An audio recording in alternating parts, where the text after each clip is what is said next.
time to tell the world my story. My name is Thomas Wen. I grew up very sad, very quiet, and I liked games. My grandmother got me a Game Boy. I have this whole story to tell you, but I can't really tell you that long, and I don't really want to bore you or waste your time. Because this story is unlike any story ever told. This is the story of my life. How I'm going to save this world from war. I grew up as a prophet, and I grew up with a near photographic memory. I also had high empathy, so I cared a lot about people around me, even strangers. The thing is about high empathy is that you're not able to really control it, and it's really hard because when you're young, you don't really know what you're sensing. You can't tell if it's anxiety, depression, and all this other stuff. But at the same time, maybe it's just all in your head, right? Because what people think. Let me tell you something. Everything that I reveal to you will be real as could be. There is no lies. I am not going to lie to you. I'm not doing this for clout either. I genuinely want to save the world before it's too late. And I need your help to do it. I grew up in a single mom family household and a younger brother. And my dad left me when I was 11. I chose to stay with my mom after they had an argument and fight. And I remember every detail, but I'm not going to go into that. Just short notice, another single mother family household trying to struggle and survive through a low income, poor life. She basically just did nails. So yeah, maybe 30K a year. In Texas, is not too bad compared to other places, but still it was pretty hard. It wasn't like I had the joys and birthdays like every other kid. And I learned to be very humble and not so greedy. But because of that, I am very poor now because of how I think. But at the same time, it's like I don't really need a lot of stuff and materials.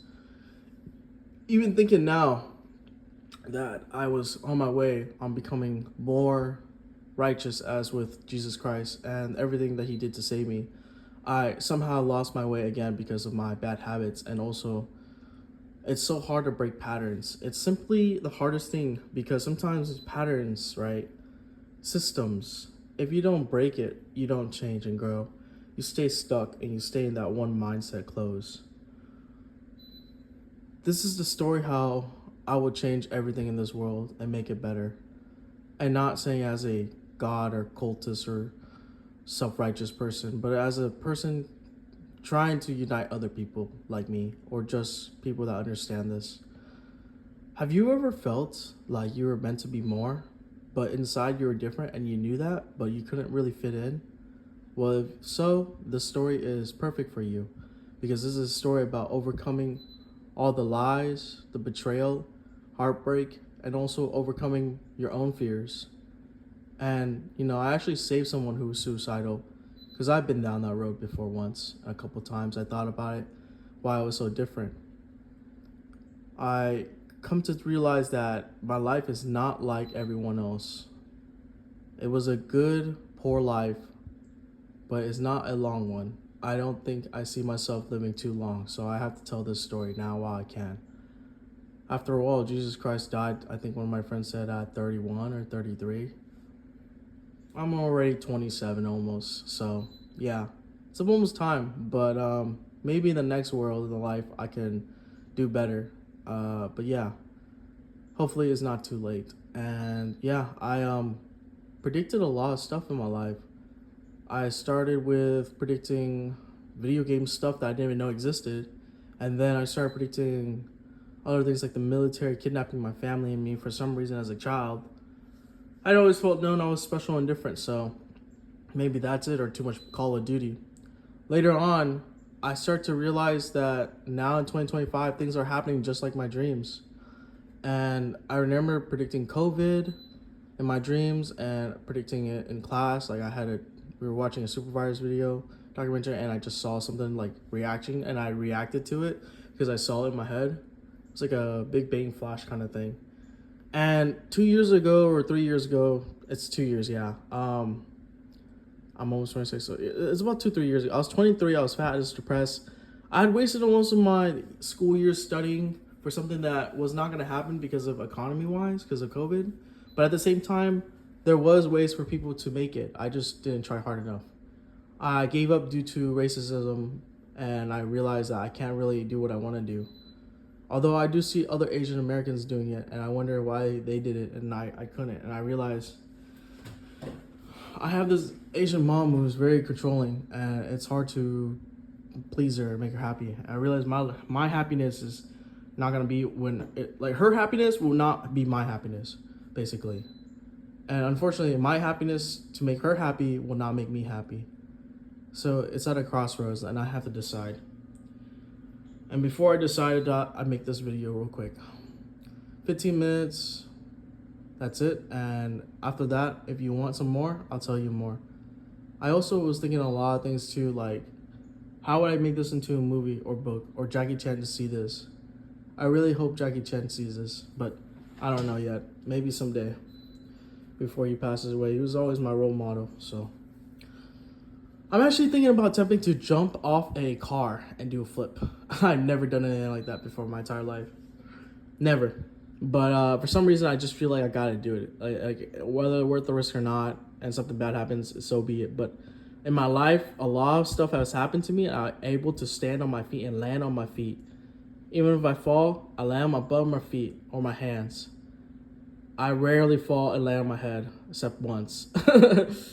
There was a time I tried to do a backflip. This guy helped me, and I didn't trust that shit. I just fucking hit my head hard. But for some reason, it didn't hurt as much. For some reason, I think Jackie Chan said he had broke every bone in his body, and I haven't broke every bone in my body, but I have broken some bones actually. I think it was thanks to God healing and praying. It helped a lot because I can't afford the hospital and stuff. There was times where I don't think Asian parents like, yeah, we that stereotype, that's kind of true. It's expensive. That's why you gotta take care of your health, your teeth, everything your parents tell you young, early. They say it for a reason. But there are times where parents were not taught right, and their parents didn't taught them right, and then generational trauma. So don't try to blame too much on them because they just didn't know any better. It's actually your job to educate them too as well. I've been teaching my mom some English words like courage, being able to speak up more, because a lot of that fear is inside of her, and stress and worry, and it's just eating her up and eating me up, and it's eating me up so much that I can't do anything about it because it's her emotion, and my high empathy doesn't help it when I'm near her. And I start to realize maybe if I was just more wealthier, if I had a better job and stuff, it would be better. But ultimately, I did have a job once that was good, and she just started becoming complacent and very, I guess, lazy, and also like starting to, I guess, relax for a bit, but then starting getting over the top of her head. Like she's thinking like I made it or something. Bruh, I was working a 9-to-5 job dealing with stressful customers, and then like I had one person so rude. I was like, yeah, never again. I was like, I'm not gonna take that shit after what I've been through, right? And that's probably why I quit that job, because it was just because of that, because of all the memories I had. I'm gonna tell you a story about my brother and I, how we grew up. So we had no dad, right? I became the dad later, I guess. I tried to, at least. I learned from other dads. I learned from other friends. When we were kids, it was easier. It wasn't as super hard. But as we got older, I realized I forgot to do some things like teach him and be more like to understand and explain things besides just action. Sometimes actions without words is hard for people to understand. It really is the words and then the actions following up. If it matches, then you kind of understand. But if it doesn't, you kind of just like don't believe it. So it's funny because like I live in a world where I see these things and I'm going through them. I have to deal with this, and my mom knows, and I tell her because she knows. But my brother doesn't understand because he's not really religious like that. So you know what I'm saying? So it's just like he thinks it's all in my head. But then there's people I've met that are just like me, and no, this stuff is real. Okay, I'm telling you right now, God, angels, demon, devil, all that stuff is real. Okay, I know because when I was younger, my grandmother had possessed my aunt after I predicted her death, and she died in an accident in Vietnam. She possessed my aunt, and my aunt came back 2 hours later. She forgot everything. She didn't know what time it was. So she asked me. She just stopped, stand still, and looked at me and started asking questions like she had no idea. How did I know it was my grandmother too? Because before that, my aunt and I were not close. I was very young, and I did not know her that well because she's from another country. And she was hugging me all weird, and I'm like, what's going on? She started speaking like muttering, like through like someone else is controlling her, and she's not like speaking right. and she started writing stuff down, and that's when I realized I think it's my grandmother, because like the way she acts, it feels like my grandmother. You know that feeling when you feel someone very connected, or you're like same energy or same like person you know, but it's crazy because sometimes you don't know them, right? And they're strangers.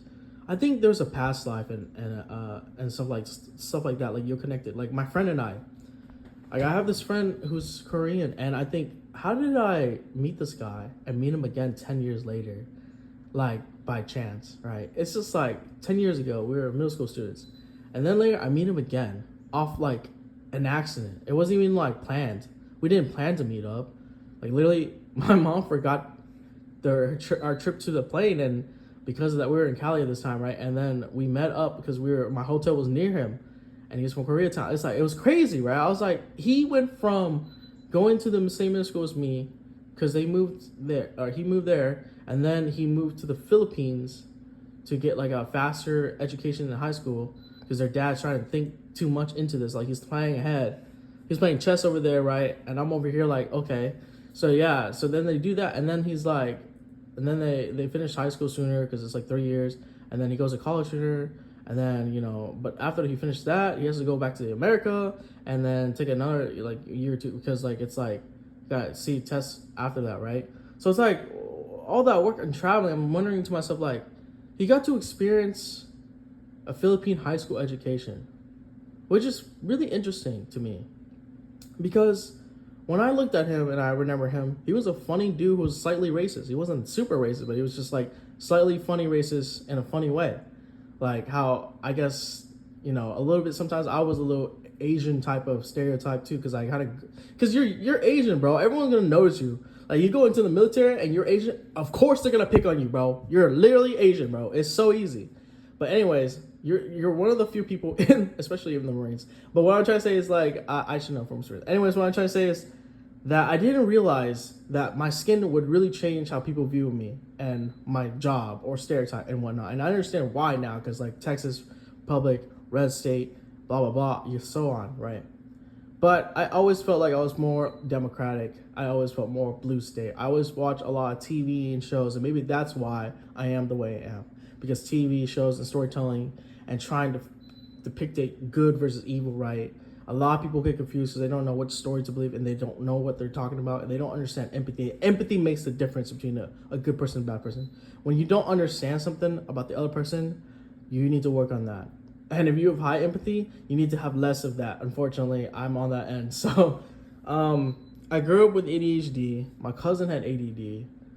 My other family are somewhat normal. Some of them might have ADD or ADHD. Who knows yet? But I realized something about this thing. It's like a connection. I don't think ADHD is even ADHD anymore. I really think it's more like God. And sometimes ADHD sounds crazy and there's no way you could believe them. It sounds wild. But this is not one of those stories. I'm telling you that I have proof and I could prove it. Like I literally have all these pictures and videos that I want to share. But I decided to make a 15-minute video just showing this because I need to talk it out first.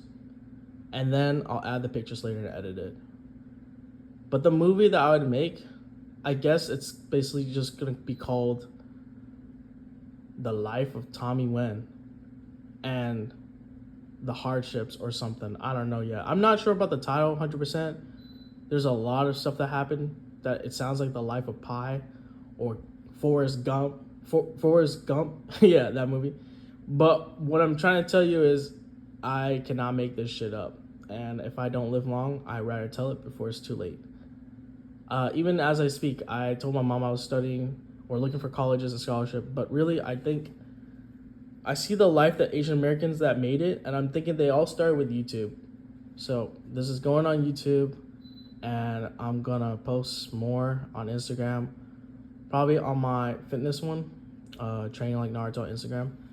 And I think I'm sharing it publicly now. So, yeah. I don't care what people think no more. Freedom of speech, right? I'm not doing any harm. I'm just sharing a story that I had gone through. And if people call me a liar, I really don't care because it's my life. I don't really care if their beliefs are not my beliefs either as much. I believe that you should have the power to believe, you know?